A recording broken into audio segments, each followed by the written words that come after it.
औखी कड़ी ना देखन देई,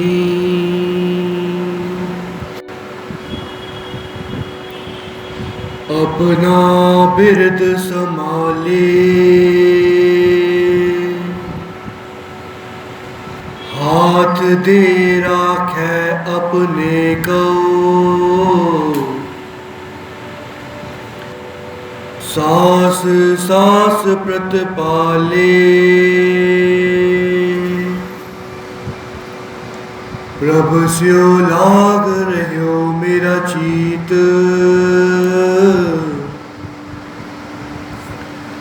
आद अंत प्रभु सदा सहाई, तन हमारा मीत, रहाओ मन बिलास पे साहिब के, अचरज देख बढ़ाई, हर सिमर सिमर आनंद कर नानक, प्रभु पूरन पैज रखाई।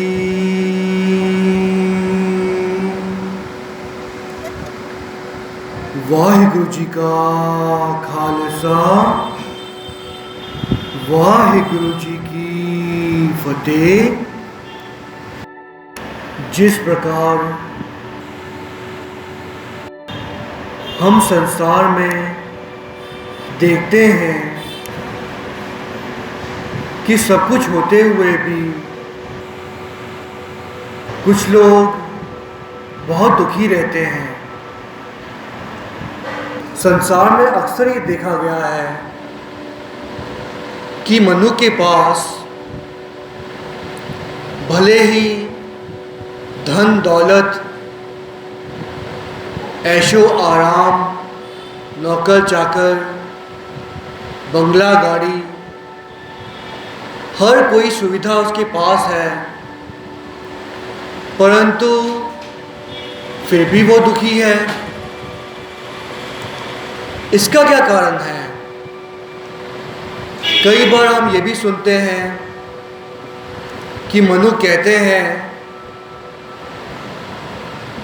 कि हमारा करोड़ों का, लाखों का माल या फिर प्रॉपर्टी कहीं अटकी पड़ी है, उसका कुछ हो नहीं रहा, बिक नहीं रही, या मैं खरीदना चाहता हूँ तो कठिनाइयाँ आ रही हैं। बिजनेस में, व्यापार में किसी न किसी प्रकार से अड़चनें आ रही हैं। पैसा है, धन दौलत है, सब कुछ है,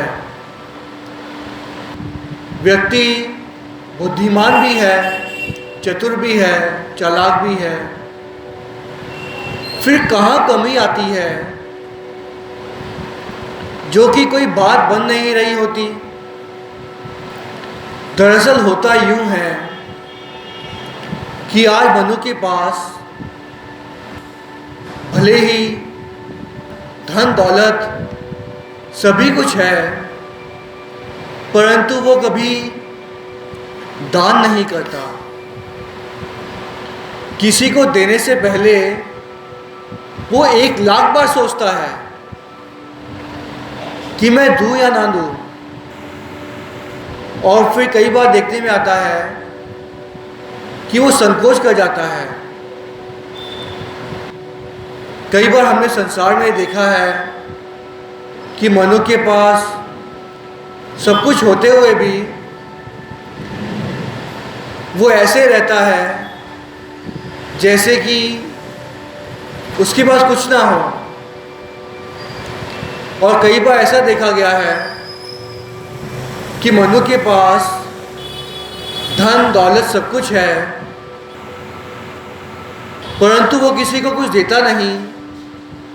उसकी इच्छा सिर्फ अपने पर खर्च करने की होती है, या फिर उस धन को वो संभाल कर रखता है जीवन भर, कभी खर्च भी नहीं करता, और किसी को देने की तो बहुत दूर की बात होती है। यदि कोई लाचार गरीब व्यक्ति उसके पास भी आ जाए तो उसे वो ठुकरा देता है, मना कर देता है। यहाँ तक कि देखा गया है कई बार साफ इनकार भी कर देता है। तो यही वो कारण होता है हमारे दुखी होने का। इंसान दान पुण्य नहीं करता। भगवान ने, प्रभु ने आपको माया दी है, धन दौलत दिया है, वो सिर्फ इसीलिए क्योंकि आपके पिछले बीजे हुए कर्म अच्छे रहे होंगे, जिसके कारण आपका व्यापार फल फूल रहा है, आपका भला हो रहा है, आपके पास सभी सुख सुविधाएं हैं, नौकर चाकर हैं, गाड़ी बंगला है, धन दौलत है, सभी कुछ है। परंतु ये संसार में तो हम वैसे करने क्या आए हैं? सिर्फ धन दौलत इकट्ठी करना, क्या यही हमारा काम था मनुष्य देह में आकर इस संसार में आने का? क्या हम धन दौलत कमाने, धन को बचाने और ऐशो आराम ही करने आए थे? प्रभु कहते हैं कि जो व्यक्ति धन का सही इस्तेमाल नहीं करता, उसका धन एक ना एक दिन व्यर्थ ही वो गवा देता है। कई बार हम ये देखते भी हैं कि कई मनुष्यों के पास धन दौलत तो होती है, परंतु घर में बीमारियां हो जाती हैं। कई तो ऐसे देखे गए हैं जो कि बहुत ही धनवान हैं, परंतु वे कोर्ट कचहरी के चक्कर काटते रहते हैं, कभी हॉस्पिटल के चक्कर काट रहे होते हैं, तो कभी कोर्ट कचहरी के चक्कर काट रहे होते हैं। उनका जीवन कई बार देखा गया है कि ऐसे व्यतीत होता है। जब मनुष्य गरीब के बारे में नहीं सोचता, लाचार के बारे में नहीं सोचता, किसी की मदद नहीं करता, तो उस धनवान व्यक्ति का कभी अच्छा नहीं हो सकता। कई बार तो ऐसा भी देखा गया है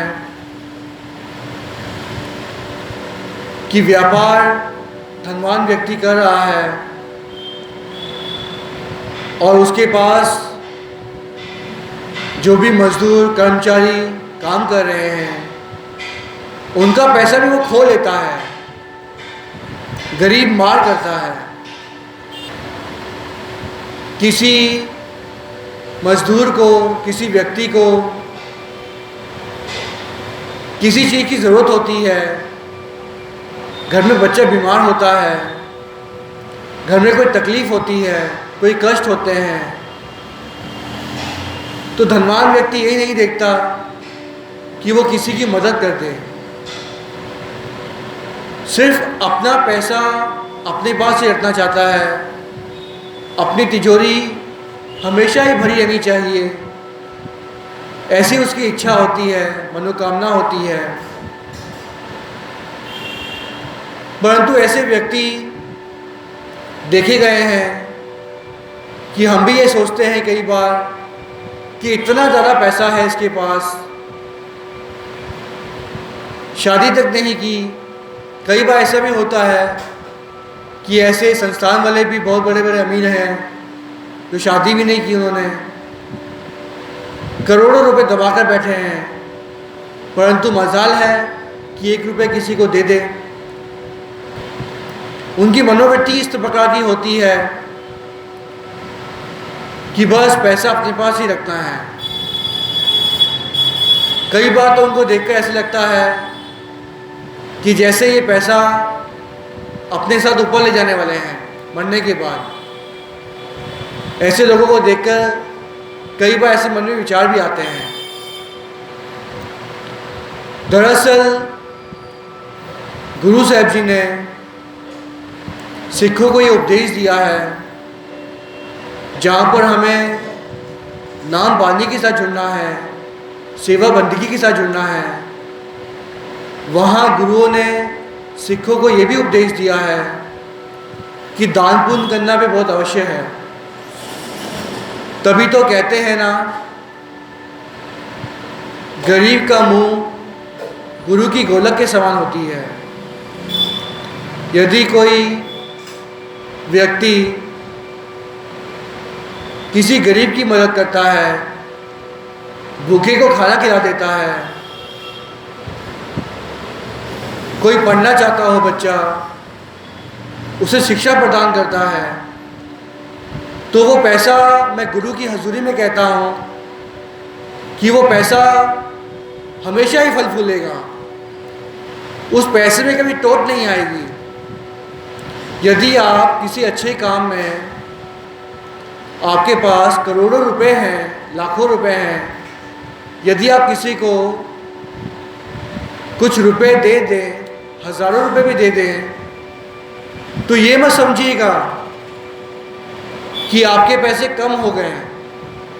नहीं भाई, वो पैसे कम नहीं हुए, बल्कि वो पैसे हज़ारों गुना बढ़ गए। और कभी ना कभी इस जन्म में या अगले किसी आने वाले जन्म में आपको वो पैसा लौटकर ज़रूर मिलेगा। ये मैं गुरु की हजूरी में दावा करता हूँ, क्योंकि ऐसा ही होता है। हम मनुष्यों की कैलकुलेशंस कुछ अलग होती है।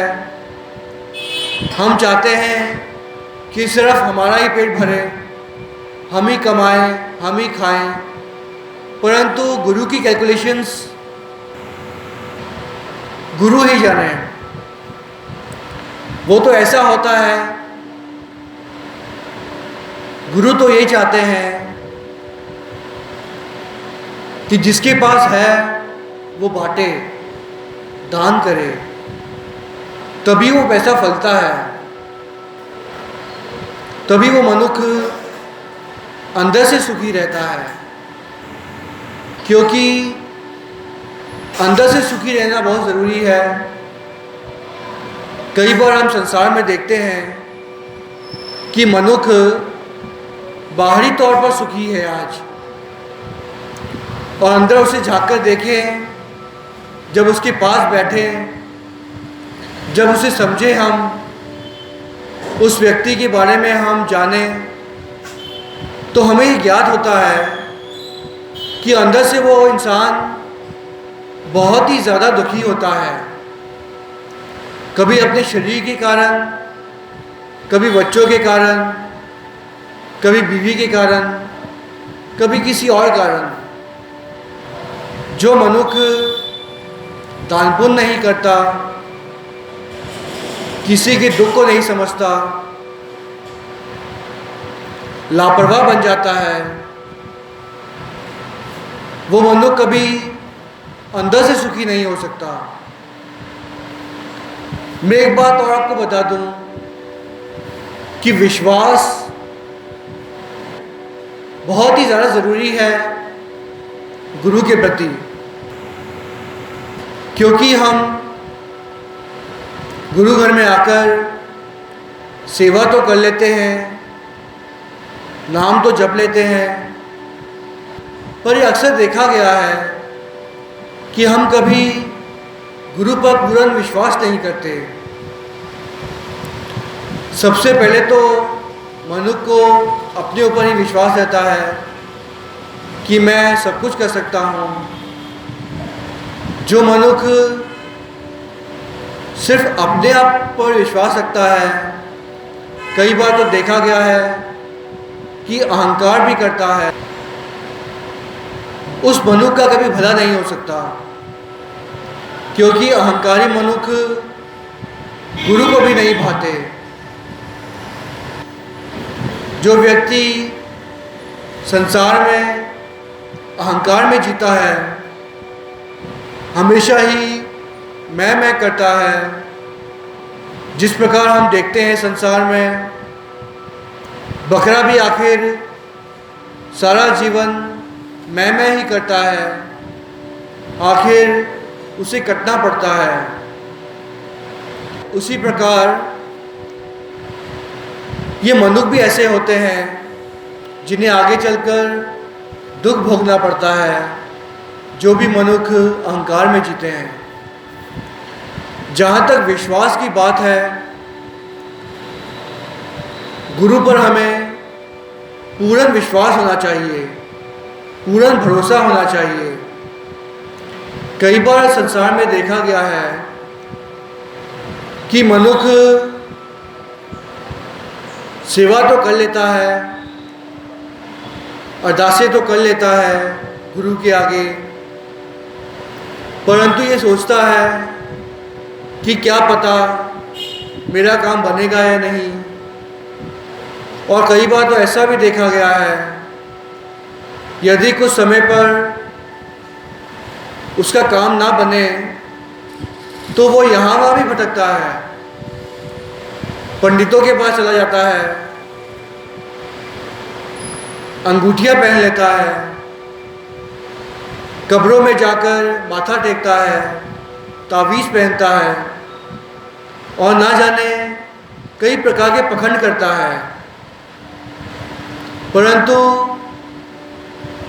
जब तक ये देखा गया है कि मनुष्य प्रभु पे विश्वास नहीं करता, भरोसा नहीं करता, तब तक वो बात नहीं बनती, क्योंकि भरोसा ही एक ऐसी चीज़ है जिससे कि हम पूर्ण तौर से गुरु के आगे समर्पित हो जाते हैं, सरेंडर हो जाते हैं। फिर गुरु के चरणों में आकर कहते हैं कि हे सच्चे पातशाह, अब जो भी हो, जैसा भी हो, मैंने डोर तेरे चरणों में सौंप दी है, जैसा तू रखे वैसा हम रहने को तैयार हैं। तब जाकर बात बनती है।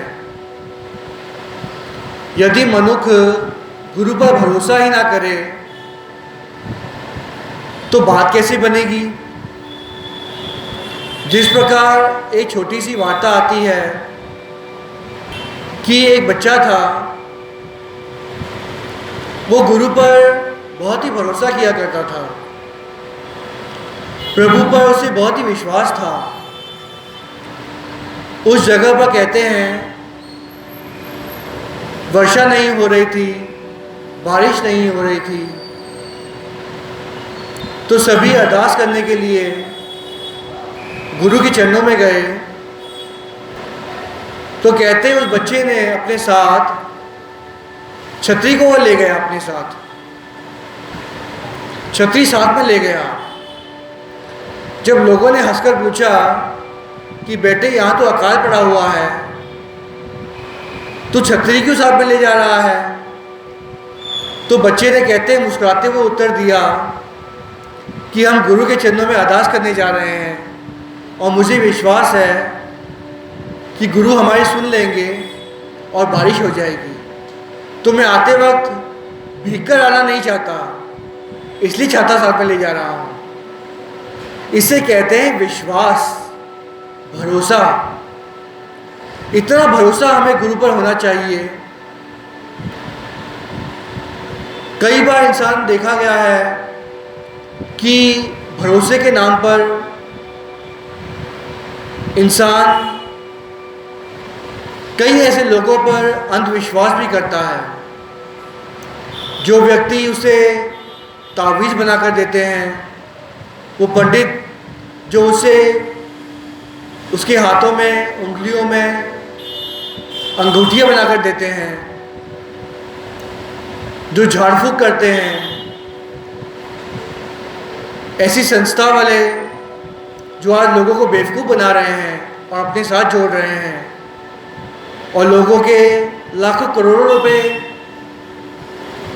वे दबा कर रख रहे हैं अपने पास, लूट रहे हैं लोगों को, भगवान से दूर करके लोगों को अपने साथ जोड़ रहे हैं और भगवान के नाम पर ही लूट रहे हैं। तो हमें ऐसे अंधविश्वास से बचना है, अंधविश्वास नहीं करना, परंतु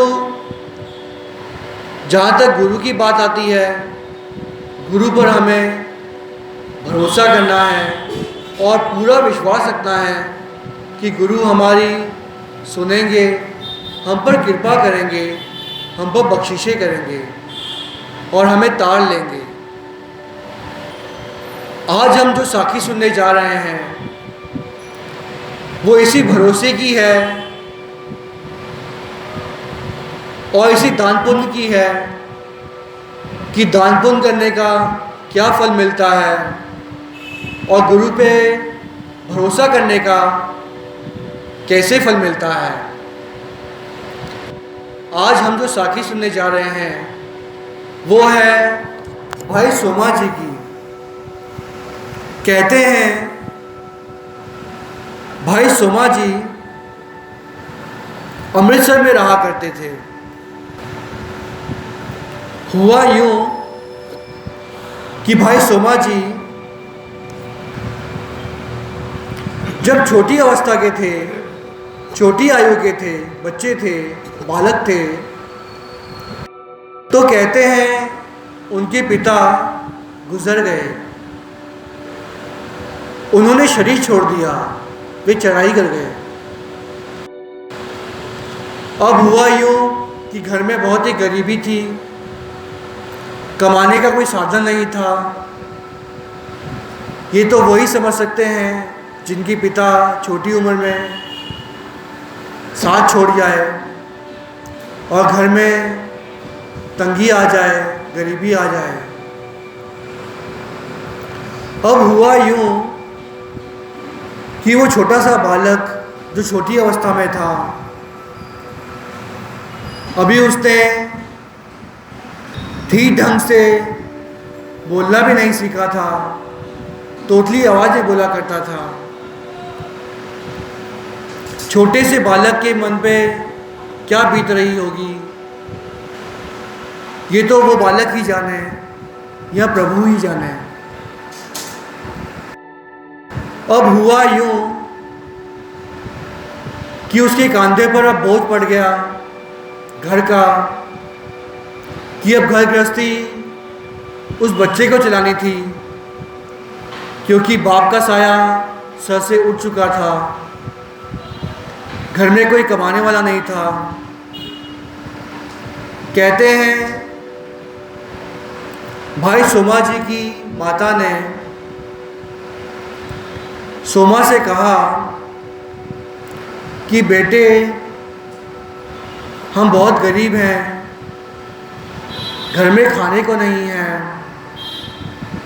इस प्रकार गुजारा चलना बहुत ही कठिन है, बहुत ही मुश्किल है। आपको जाकर कुछ काम करना होगा, कुछ मेहनत करनी होगी, तभी ये घर चल सकेगा, तभी इस घर का गुजारा हो सकेगा। बालक ने तोतली आवाज़ में कहा, माता आप कहें मैं क्या कर सकता हूँ, मैं वो करूँगा। तो अब हुआ यूँ, माता ने सोच विचार करके बालक के लिए कुंगनियाँ यानी कि छोले बना कर दिए और कहा बेटे इस कुंगनियों को ले जाओ, छोले को ले जाओ, चने को ले जाओ और जाकर बाज़ार में बेचो। इसी प्रकार कहते हैं वो बालक नन्हा सा भाई सोमा बाजार में जाकर वहाँ पर एक स्थान पर जाकर बैठ जाता और अपना छापा लगाकर रास्ते पर ही लोगों को कुंगनियाँ बेचा करता।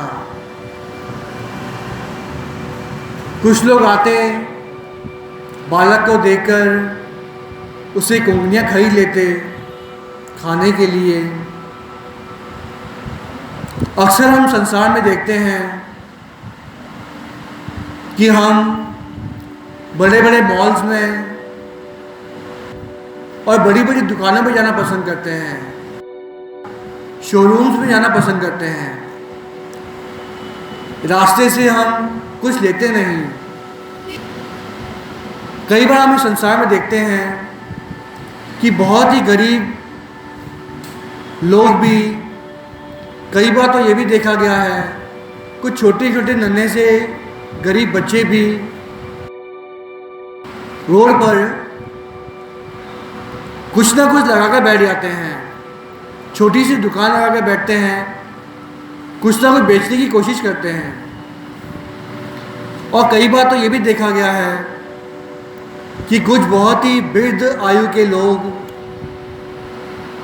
शायद जिसके घर पर बहुत ही ज़्यादा गरीबी होगी या तंगी होगी, जिन्हें इस अवस्था में आकर भी काम करना पड़ता है। अक्सर इस संसार में देखा गया है कि हम मॉल्स में, शोरूम्स में जाकर चीज़ें खरीदते तो हैं।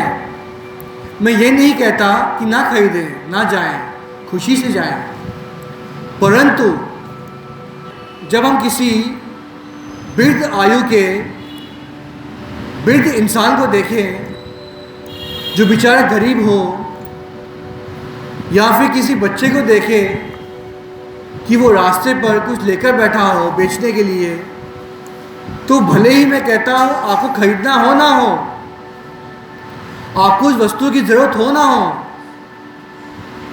मैं ये कहता हूँ आपको खरीद लेनी चाहिए।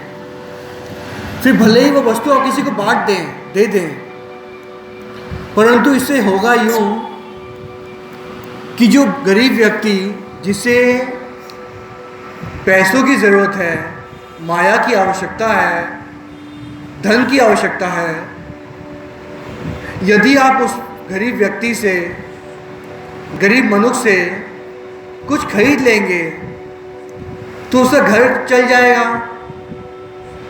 और आपका तो कुछ बिगड़ेगा नहीं, भगवान आपको और भी देगा। अक्सर ही देखा गया है कि हम जब किसी की मदद करते हैं,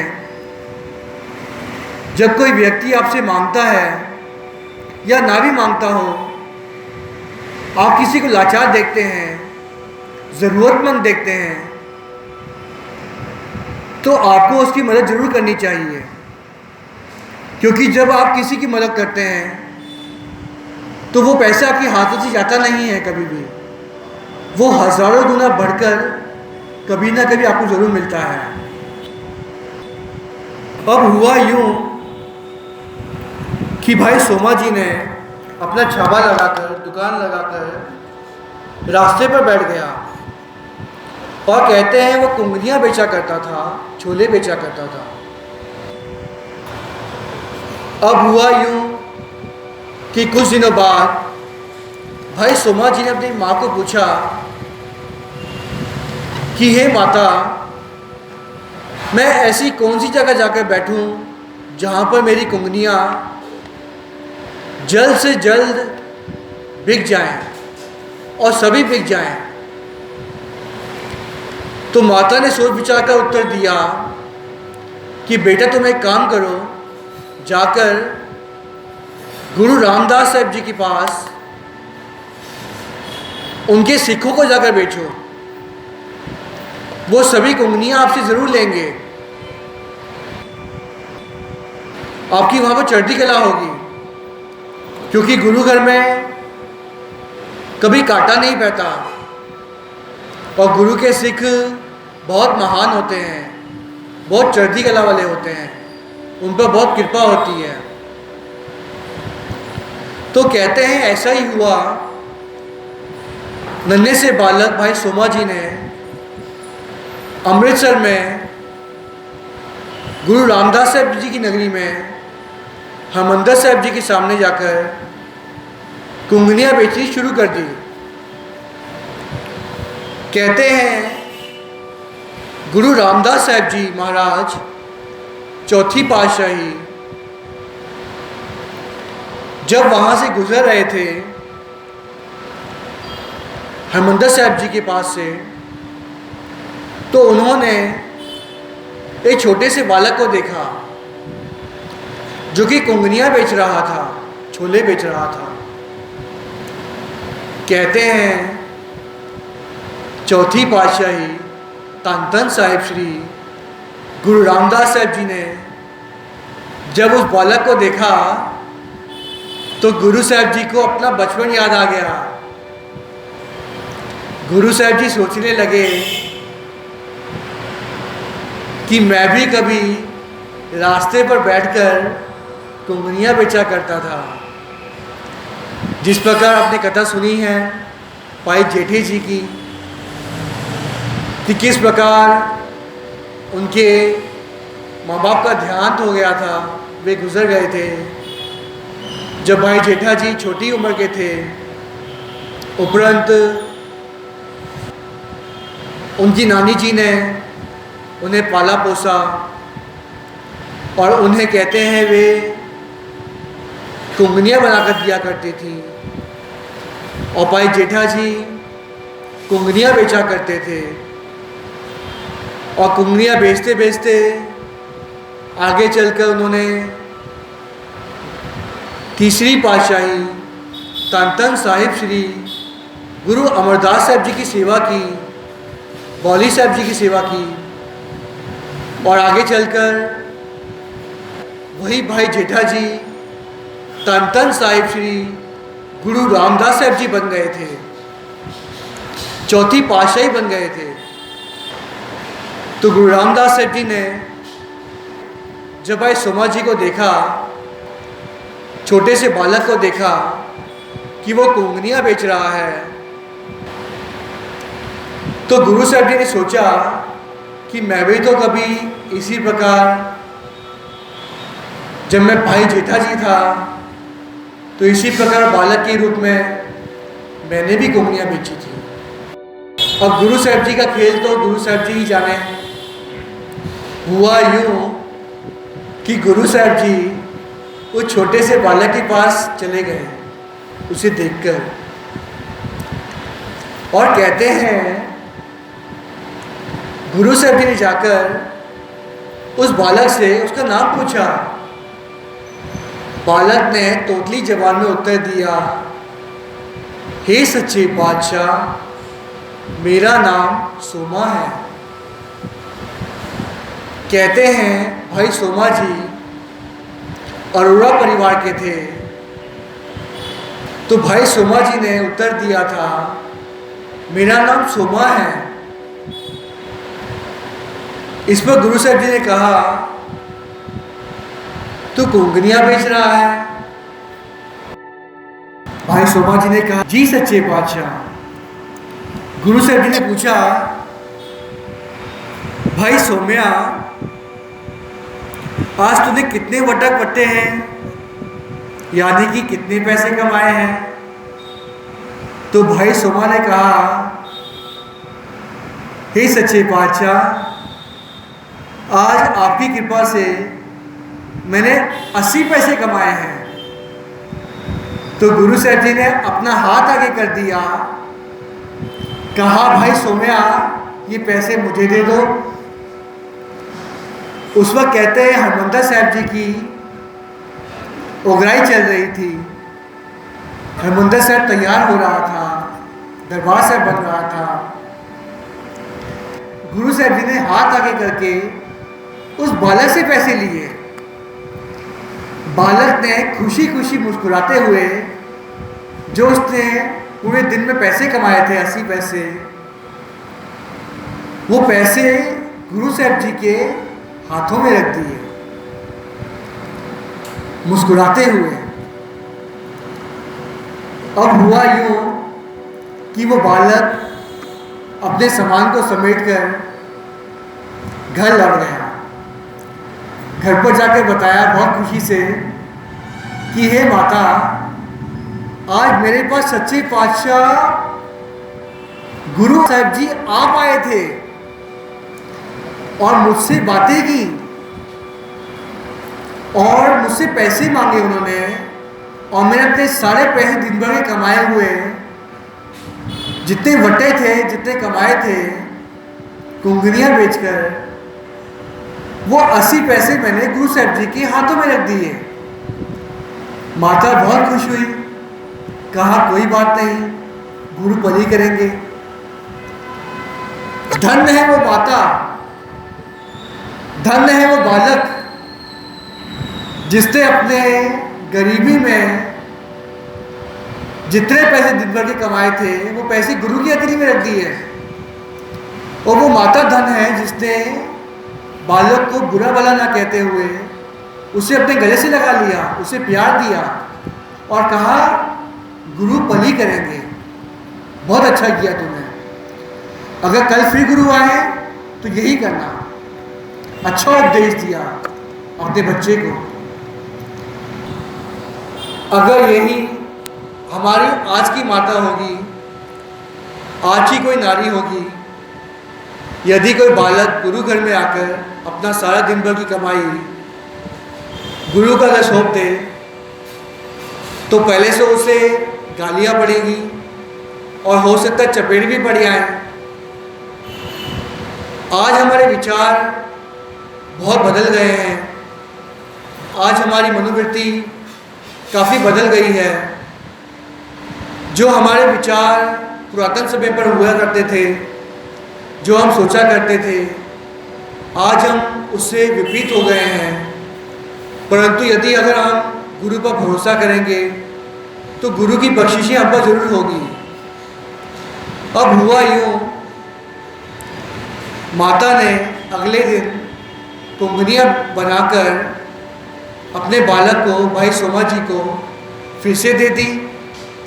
सुबह सुबह उठकर कुंगनियाँ लेकर वो बालक भाई सोमा फिर से उसी जगह पर, उसी स्थान पर कुंगनियाँ बेचने चला गया।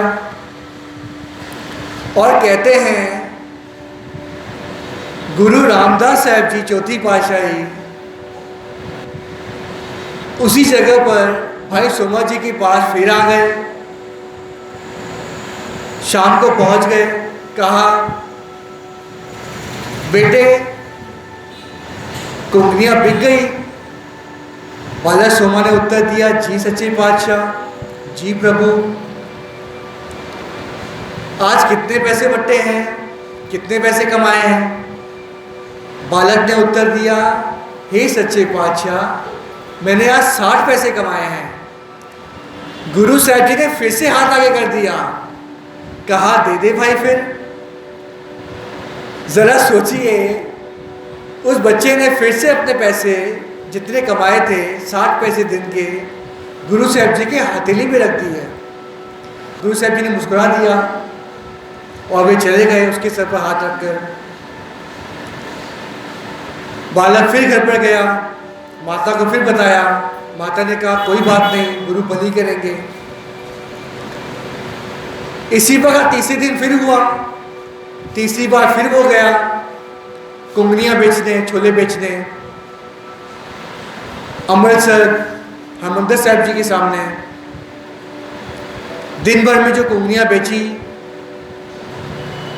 40 पैसे कमाए। गुरु साहब जी कहते हैं फिर शाम को आ गए टहलते टहलते। बालक को देखा, मुस्कुराकर कहा बेटे आज कितने पैसे कमाए हैं आपने? कहा सच्चे पातशाह आज 40 पैसे कमाए हैं मैंने।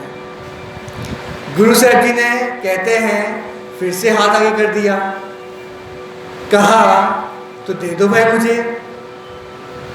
सारे दिन भर की कमाई जो उसने कमाई थी उस बच्चे ने अपनी सारी दिन भर की कमाई गुरु साहब जी की हथेली पे रख दी। और वो बच्चा गुरु का शुक्र मनाते हुए अपने घर चला गया। अब हुआ यूं, माता ने फिर कहा कोई बात नहीं, गुरु बलि करेंगे, सब अच्छा होगा। अब हुआ यूं, पांचवें दिन उस बच्चे ने कुंगनियाँ फिर बेची और दिन भर में 25 पैसे कमाए।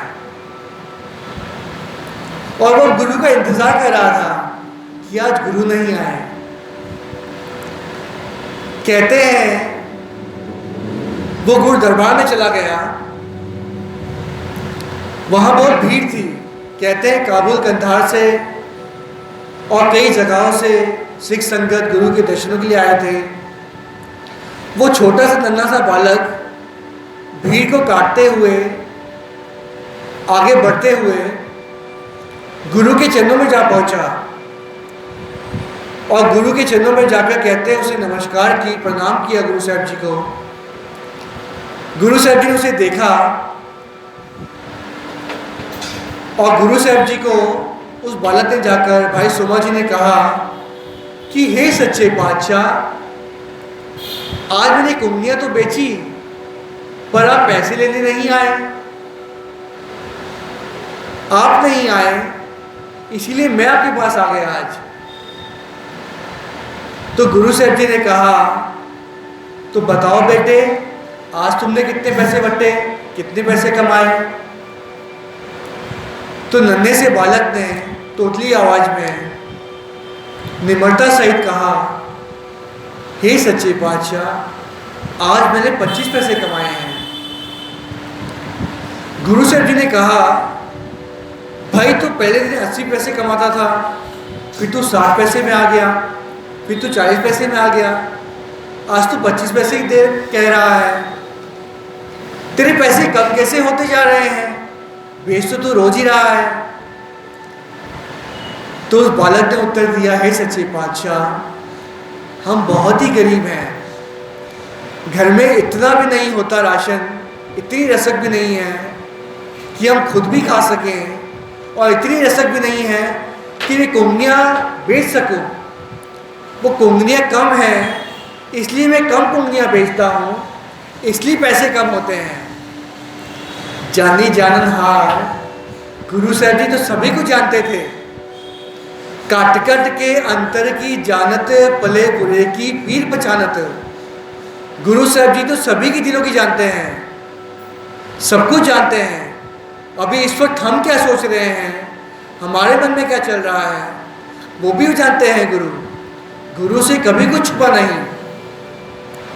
वो तो हम ये सोचते हैं कि हम गुरु घर में आकर भी जो चाहे वो कर लें, किसी को कुछ भी कह दें, अहंकार में हम रहते हैं। परंतु गुरु साहब जी तो हर किसी की मनोवृत्ति को जानते हैं, कौन कितनी निम्रता रख के आता है, किसके मन में क्या विचार चल रहे हैं, कौन शुद्ध बुद्धि से आया है, कौन निम्रता से आया है, सभी कुछ जानते हैं। तो अब हुआ यूं, धन धन साहिब श्री गुरु रामदास साहिब जी ने उस छोटे से बालक, नन्हे से बालक भाई सोमा जी से कहा कि भाई तू शाह है, तू शाह है, तू शाहों का शाह है। गुरु साहब जी को भाई सोमा जी ने कहा कि हे सच्चे बादशाह, मैं तो बहुत गरीब हूँ, घर में इतनी रसक भी नहीं होती कि मैं कुंगनियाँ बना सकूँ, कि मैं कुंगनियाँ लेकर आ सकूँ, बेच सकूँ। इतना रसक भी नहीं होता कि मैं भोजन छक सकूँ पेट भरकर। मैं तो बहुत गरीब हूँ। गुरु साहब जी ने कहा नहीं भाई, तू तो शाहों का शाह है। अब ये बता, हाथ आगे किसने किया, पैसे मांगे किसने? बालक ने कहा सच्चे पातशाह आपने। तो दिए किसने? सच्चे पातशाह मैंने दिए। तो देने वाला शाह होता है, लेने वाला शाह होता है? तो गुरु साहब जी ने कहा देने वाला शाह होता है, लेने वाला शाह होता है। बालक ने कहा, भाई देने वाला शाह होता है, तो पैसे दिए किसने? हे सच्चे पातशाह, पैसे तो मैंने दिए थे, तो अब शाह तो तू ही हुआ ना। तो बालक ने मुस्कुरा दिया, कहा, सच्चे पातशाह मैं तो बहुत गरीब हूं। गुरु साहब जी ने भाषण कर दिया, हे सोम्या, हे भाई सोमा, तू शाहों का शाह, तेरे पास कभी कमी नहीं आएगी, और यहां तक कि तेरे आगे वाले पूछते हैं कभी भूखे नहीं मरेंगे। शाहों के शाह होंगे आप, कभी धन दौलत की कमी नहीं आएगी, कभी नाम सिमरन की कमी नहीं आएगी। और वो वचन आज तक पूरे हो रहे हैं। कहते हैं कि भाई सोमा शाह जी का परिवार, उनकी पुश्तें आज भी चली आ रही हैं, जो कि दिल्ली में भी रहते हैं। वो आज भी शाह के शाह हैं। ना उनके पास कभी धन की कमी आती है और न ही नाम बानी की कमी आती है। उपरंत कहते हैं कि भाई सोमा शाह नाम बानी के साथ जुड़ गया, ना उसके घर पर कभी धन की कमी आई और ना ही कभी नाम की कमी आई। वो हमेशा ही गुरु रामदास साहब जी का नाम जपा करता था, गुरु के साथ जुड़ा करता था, और उसने अपना बेड़ा पार लगा दिया। गुरु के वचन मानकर, गुरु पर भरोसा करके, और गुरु को आप पिता परमेश्वर समझकर, मानकर, गुरु साहब जी ने वचन कहा कि तू बेपरवाह है। एक होते हैं लापरवाह, जिनकी कभी दुनिया में इज्जत नहीं होती, संसार में कभी उसकी इज्जत नहीं होती, जो लापरवाह होते हैं। एक होते हैं बेपरवाह। बेपरवाह वो होते हैं कि जो करेगा गुरु करेगा, मैं क्यों घबराऊं, मैं क्यों चिंता करूं। वो मनुष्य सिर्फ नाम बानी के साथ जुड़ते हैं, सेवा बंदगी में जुड़ते हैं, भवसागर से पार लग जाते हैं, क्योंकि उनकी परवाह पिता परमेश्वर प्रभु आप करते हैं, गुरु आप करते हैं। ऐसे होते हैं बेपरवाह। भाई सोमा जी हो गए थे बेपरवाह। गुरु रामदास साहब जी ने भाई सोमा जी को बेपरवाह कर दिया, उसके सर पर हाथ रखा, उस पर बख्शिशें कर दी, और कहते हैं गुरु साहब जी ने उसे अपने गले से लगा लिया। जिस प्रकार गुरु रामदास साहब जी ने ये वचन कहे हैं, प्रभु कीजिए कृपा निधान, हम हर गुण गावेंगे, हाँ तुमरी करो नित आस, प्रभु मोहे कब गल लावेंगे। एक मनुष्य जो प्रभु प्रेमी होता है, गुरु से प्रेम करता है, उसके मन में ये आस रहती है कि गुरु के दर्शन हो जाएं, कि गुरु मुझे अपने गले से लगा लें। धन्य है भाई सोमा जी, जिन्हें आप सच्चे पातशाह धन धन साहिब श्री गुरु रामदास साहिब जी चौथी पातशाह जी ने अपने गले से लगा लिया और बहुत सारे आशीर्वाद दिए, उस पर बख्शिशें की। दिठे सबे थाव नहीं तुझ जेहा। भाई सोमा जी को सभी बख्शिशें मिली, अमृतसर में से, दरबार साहिब में से, गुरु घर में से। ऐसे है गुरु का घर, ऐसे है गुरु का दर, जहाँ पर कोई खाली हाथ नहीं जाता। गुरु साहब जी सभी की झोलियाँ भर देते हैं। गुरु साहब जी ने वचन करते हुए गुरु नानक देव जी पातशाह की, जो कि मल्हार राग में बानी है, भाई सोमा जी को वो सुनाई थी कि बेटा तू गरीब नहीं है, तेरे पास तो नाम है, गुरु का आशीर्वाद है, गुरु का प्रेम है। गुरु साहब जी ने कहा, सरम तरम दोए नानका, जे धन पल्ले पाए, सो धन मित्र न कांडिए, जित सिर चोटा खाए। जिनके पल्ले तन वसै, तिनका नाव फकीर, जिनके हृदय तू वसै, से नर गुनी गहीर। गुरु साहब जी ने कहा कि जिस व्यक्ति के पास धन होता है, गुरु की नज़रों में वो फकीर है, वो गरीब है, क्योंकि उसके पास सिर्फ धन ही है जो कभी उसके साथ नहीं आने वाला। परंतु जिस मनु के पास गुरु का प्रेम होता है, गुरु का नाम होता है, गुरु की बानी होती है, वो सबसे अमीर होता है। आज हमारे विचारों में हम सोचते हैं, चलता है हमारे विचारों में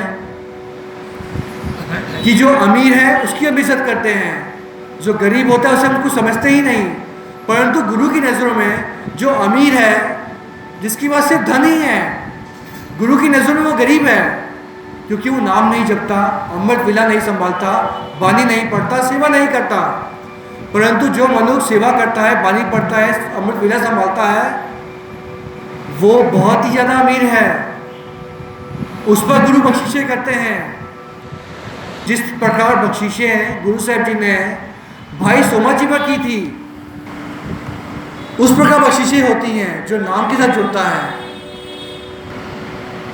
इस प्रकार इस साखी से हमें सीख मिलती है कि दान पुण्य का कितना लाभ होता है। जब हम गुरु के चरणों में कुछ अर्पण करते हैं, या किसी फकीर को, किसी संत को, किसी महापुरुष को हम कुछ दे देते हैं, किसी गरीब की हम झोली भर देते हैं, किसी मंगते को हम कुछ दे देते हैं, किसी लाचार की हम मदद कर देते हैं, तो वो हमारा दिया हुआ दान कभी व्यर्थ नहीं जाता। वो हजारों गुना लौटकर हमारे पास वापस आता है। मैं फिर दोहरा दूँ, वो हजारों गुना लौटकर हमारे पास फिर आता है।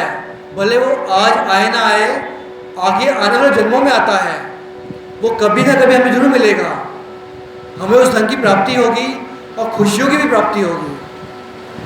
और हमें इस साखी से सीख मिलती है कि हमें गुरु पर भरोसा करना है, नाम वाले के साथ जुड़ना है, और गुरु हम पर बलि करेंगे, हम पर बख्शिशें करेंगे। जिन प्रेम कियो तिन्ही पर पायो। जो गुरु के साथ प्रेम करता है, उस पर भरोसा करता है, उसी पर गुरु रहमतें करता है, बख्शिशें करता है, उसी पर निहाल होता है, उसी को भवसागर से पार लगा देता है। जिस प्रकार भाई सोमा जी को भवसागर से पार लगा दिया, उस पर बख्शिशें की। कथा करते हुए आप जी के दास से कई प्रकार की भूलें हो गई हैं। सात्संगत बख्शन योग हो, मुल्ला बख्शो, और सात्संगत आशीष बख्शो की दास आपकी इसी प्रकार सेवा करता रहे और भवसागर से पार लग जाए। मुझे कभी 84 लाख दुनिया ना भोगनी पड़े, मेरा आवागमन मिट जाए। ऐसी सात्संगत आशीष बख्शना। फतेह का जवाब फतेह में दें। वाहिगुरु जी का खालसा, वाहिगुरु जी की फतेह।